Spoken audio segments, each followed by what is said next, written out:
Hyderabad chamber of small traders and small industries کے صدر سلیم الدین قریشی نے کہا ہے کہ چیمبر صدور کانفرنس میں 90% ٹیکس دہندگان کے نمائندگان بیٹھے ہیں اور حکومت کے لیے مشکل ہوگا کہ ہماری سفارشات کو ردی کی ٹوکری میں ڈال دے۔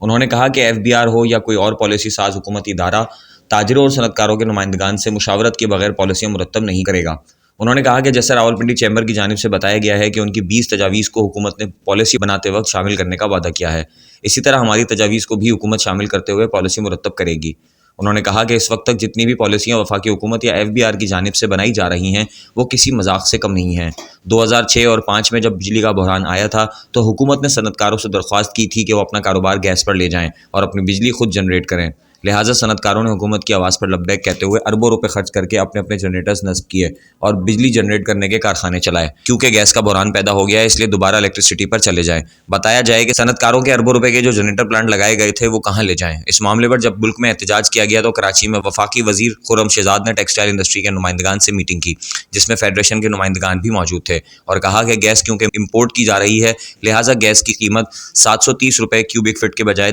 930 روپے کیوبک فٹ کی جا رہی ہے اور کارخانے گیس پر چلیں گے۔ ٹیکسٹائل انڈسٹری نے گیس کی قیمتوں میں اضافہ ملکی مفاد میں تسلیم کر لیا، لیکن اس کے باوجود اب حکومت کی جانب سے وارننگ دی گئی ہے کہ 22 فروری 2021 سے گیس بالکل بند کی جا رہی ہے، آپ الیکٹرسٹی پر اپنی انڈسٹری منتقل کریں۔ انہوں نے کہا کہ صنعت کار جو پہلے ہی کووڈ-19 کی وجہ سے بہت پیچھے جا چکے ہیں، یہ قابل تلافی نقصان کیسے برداشت کریں گے۔ حکومت کی یہ پالیسی ملک کی معیشت کو تباہی کی طرف لے جائے گی اور ملک میں افراتفری کے ماحول کو جنم دے گی۔ انہوں نے کہا کہ حکومت کی جانب سے گزشتہ 2.5 ماہ کے دوران 6 بار پیٹرولیم مصنوعات میں اضافہ، بجلی کی قیمتوں میں 1 ماہ میں 3 روز مسلسل اضافہ، گیس کی قیمتوں اور گیس میٹروں کے کرائے میں 2 گنا اضافہ ملک میں اشیاء صرف کی مہنگائی اور ٹرانسپورٹ کے کرائے میں ہوش ربا اضافے کو جنم دے گا۔ اس بے پناہ مہنگائی سے بزنس کمیونٹی اور عوام جس مہنگائی کی چکی میں پس رہے ہیں کی قوت خرید جواب دے جائے گی اور کاروبار ٹھپ ہو کر رہ جائے گا۔ اس سارے عمل سے مجموعی طور پر ملک کے خزانے کو ٹیکسوں کی مد میں ناقابل تلافی نقصان پہنچ سکتا ہے، جو معیشت پر مزید منفی اثرات مرتب کرے گا، جو پہلے ہی روبہ زوال ہے۔ اور رحیم یار Khan chamber of commerce and industry کی جانب سے منعقدہ آل پاکستان چیمبرز